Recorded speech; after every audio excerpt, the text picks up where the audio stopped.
ETF index mutual funds నేర్చుకుని stock మార్కెట్లో రాణించాలనుకుంటున్నారా? వెంటనే ఈ నెంబర్కి కాల్ చేయండి.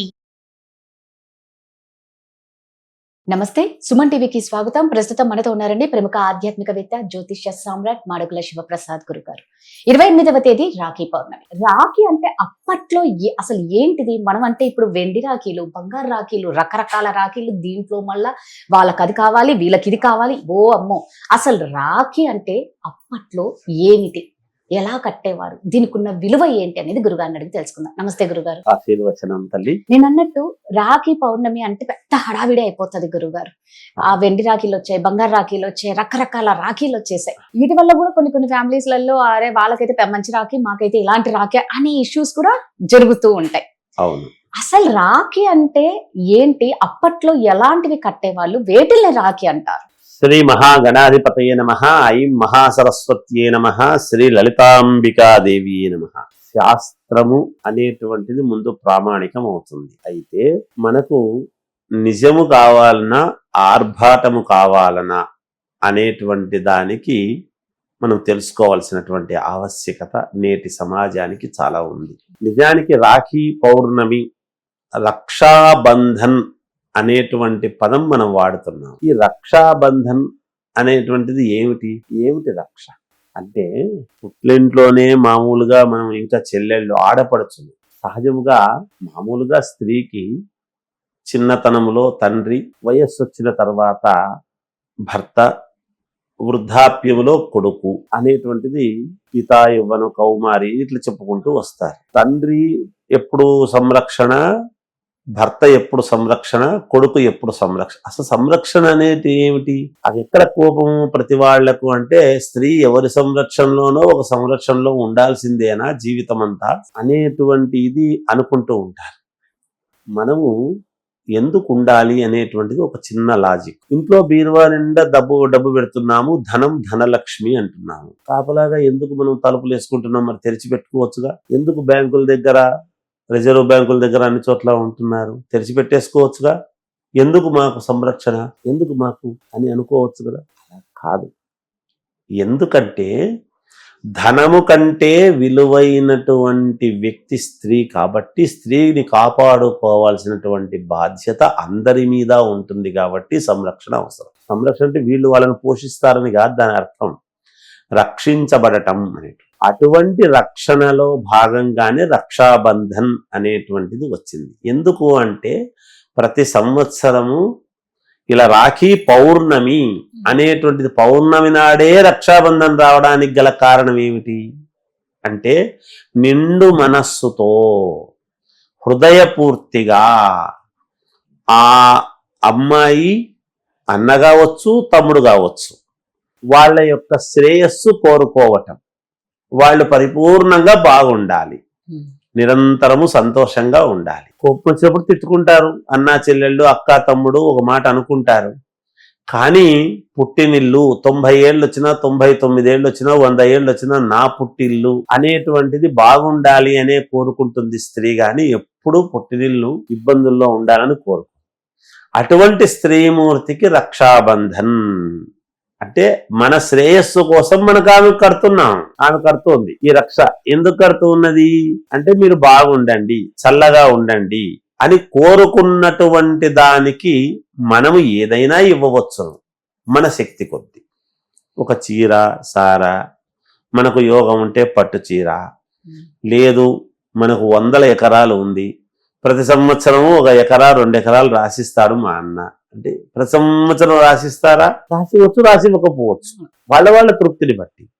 ఒక చీర ఇవ్వచ్చు. ఏది ఇవ్వలేనటువంటి వాళ్లకు ఒక రవిక తాంబూలం ఇచ్చి గౌరవించవచ్చును, ప్రేమతో పలకరించవచ్చును, ఇంట్లో భోజనం పెట్టి పంపించవచ్చును, ఇలాంటివి చేయవచ్చు. ఇలాంటి వాటిల్లోని రాఖీ, ఎటువంటి రాఖీ కట్టడం, రాఖీ ఎటువంటి రాఖీ కట్టాలి?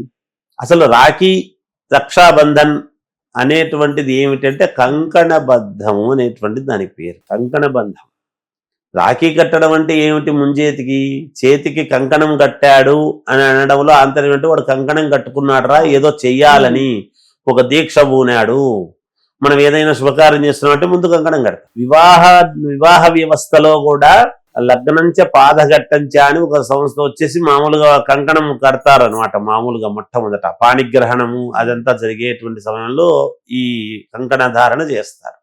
ఎటువంటి కంకణం, ఎటువంటి రక్షాబంధనం కట్టాలి అంటే ముందు దేవుడి దగ్గర తొమలపాకులు పసుపు కొమ్మలు పెట్టి పూజ చేసి మనస్ఫూర్తిగా అమ్మాయి ఆ తొమలపాకు ఈ 3 పొరల దారం గాని 5 పొరల దారం గాని తీసుకొని తొమలపాకు కట్టి ఆ తొమలపాకుతో కట్టడం అనేటువంటిది లక్షణకరము, లక్ష్మీప్రదమైనటువంటి. తొమలపాకుతో కట్టేటువంటి రక్షాబంధన అనేటువంటిది మొట్టమొదట్లో ఉండేటువంటి కార్యం. లేదు ఒక పసుపు కొమ్మ కట్టవచ్చు, లక్షణకరము కాబట్టి. ఇవి పూజ చేసి ముందు దేవుడి దగ్గర పూజ చేసి తను మనస్ఫూర్తిగా పూజ చేసుకుని ఆ కంకణము కట్టాలి. ఆ కంకణము కట్టడంలో ఏమిటంటే దారము మిగులుతుంది, అది ఏదో ఎండిపోవటమో ఇంకొకటో జరుగుతుంది, పోతుంది, పక్క పెద్ద ఇబ్బంది లేదు. ఈ రోజుల్లో ఏమైంది, ఏవేవో విచిత్రమైనటువంటివన్నీ వస్తూ ఉన్నాయి. వాటికి పూజ చేసేది ఏం లేదు, షాపుల్లో తేవడము కట్టడం అంతే ఉంటూ ఉన్నది. దాంట్లో వెండిదా బంగారుదా మన స్థాయిని బట్టి చేసేటువంటిది వెండి బంగారువి చేసుకోవచ్చు. కానీ మిగతావేవో ఉంటాయి కదా, పూలవి విచిత్రంగా ఏవో ఇట్లా తోకలు అవి ఇవి పెట్టి అన్ని ఏవేవో పెట్టి చేసుకుంటూ చిమ్కీలు పెట్టి చేయడం, ఇవన్నీ చేయడం, ఏవేవో రిబ్బన్లు అంటే 10 రూపాయల దగ్గర నుంచి 5 రూపాయల దగ్గర నుంచి వాళ్ళ శక్తి కొరకు ఏదో బిజినెస్, వ్యాపార ధోరణి, ప్రతిదీ కూడా వ్యాపార ధోరణికి వెళ్ళిపోయింది.